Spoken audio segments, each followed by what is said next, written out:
Video ini tentang kebaikan dan keburukan geseran. Teruskan dengan bahagian kebaikan geseran. Terdapat beberapa kebaikan geseran. Yang pertama, kebaikan yang pertama, objek kekal dalam keadaan pegun. Maksudnya, objek itu kekal tidak bergerak sebab ada geseran di antara objek dan juga permukaan di mana objek tersebut terletak. Contohnya tini dan juga kertas. Dan contoh satu, kenderaan ni, kereta mainan ni dengan kertas. Kedua-duanya pegun. Kertas dengan permukaan meja dan juga pensel dengan kertas. Mana semua objek ini berada dalam keadaan pegun, tidak bergerak. Kesan daripada geseran, daya geseran. Yang kedua, boleh memegang objek macam pensel ni sekarang. Saya boleh pegang objek ni, boleh pegang pensel dan letak di situ.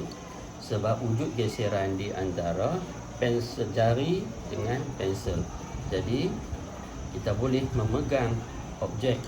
Objek macam ni pun kita boleh pegang. Apa-apa saja objek kita boleh pegang.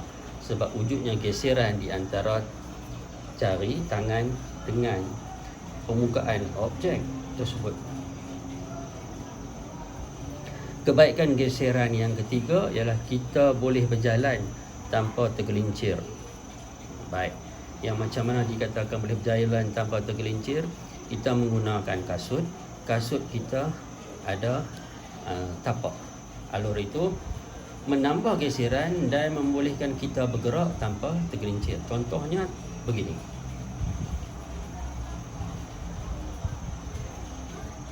Ini contoh tapak slipper yang mana terdapat alur-alur pada tapak kasut ini, tapak slipper ini yang menambahkan geseran apabila bersentuhan dengan permukaan lantai.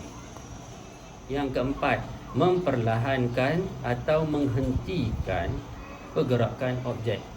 Geseran memperlahan atau menghentikan pergerakan objek. Kita tengok contoh kenderaan kereta mainan ni. Oh, dia pitoi. Yang ni, okey, dia berhenti. Si kawan ni tak gerak. Itu bunyi. Dia bergerak dan berhenti. Kita cubakan lebih sikit, pergi jarak jauh sikit. Dia berhenti. Nampak? Geseran antara tayar tersebut, tayar kenderaan mainan dengan permukaan kertas menyebabkan ianya berhenti di situ.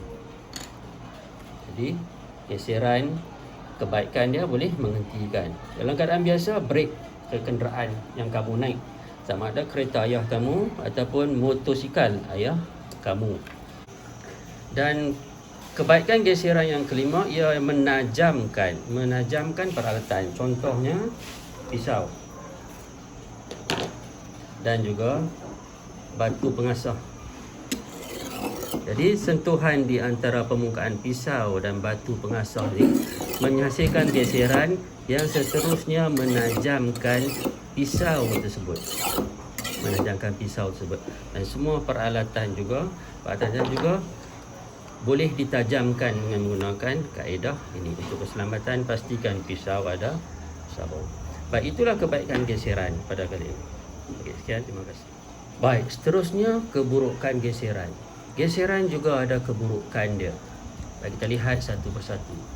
Yang pertama, menghasilkan bunyi yang tak menyenangkan. Jadi bila ada persentuhan tu, kadang-kadang bunyi itu tak menyenangkan. Contohnya, kalau kamu boleh dengar, kalau dirakamkan bunyi kipas di atas ni, mungkin ada sesuatu yang di dalam kipas tersebut yang bergeser dan menghasilkan bunyi. Apakah contoh lain yang menghasilkan bunyi? Baik. Jadi bila kita memegang benda, plastik contohnya, kita pegang plastik, dia akan bunyi. Kadang-kadang bunyi tak menyenangkan kita.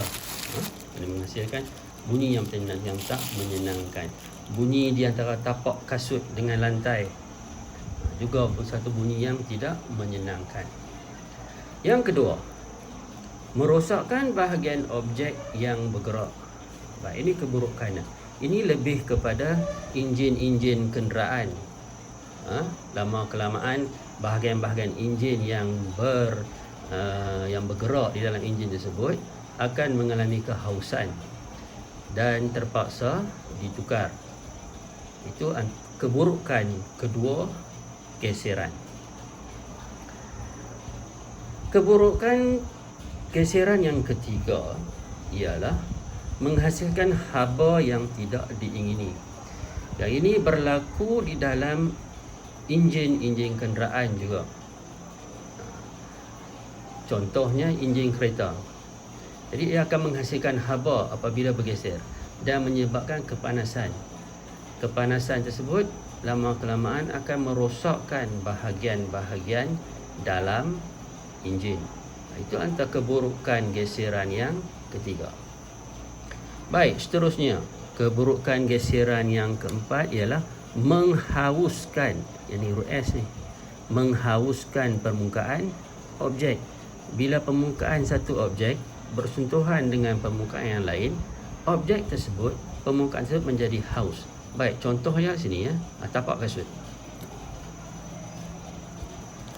Baik. Di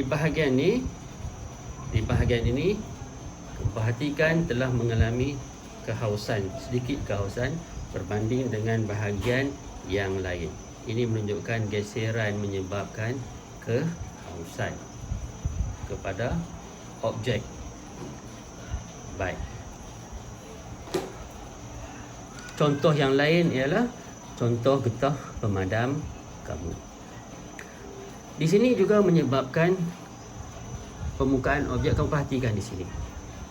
Di bahagian sini tengok pastikan permukaan dia. Tengok dah tak sama dah. Nampak. Ini menunjukkan geseran menghauskan permukaan objek tersebut. Okey, batu asah ni dah haus. Dan yang keempat, yang terakhir, memperlahankan pergerakan objek. Geseran di antara, kita tengok lagi sekali. Okey, kita tengok lagi sekali. Ya, ada berhenti. Sebab ada geseran di antara permukaan kertas ini dengan tayar kereta mainan ni.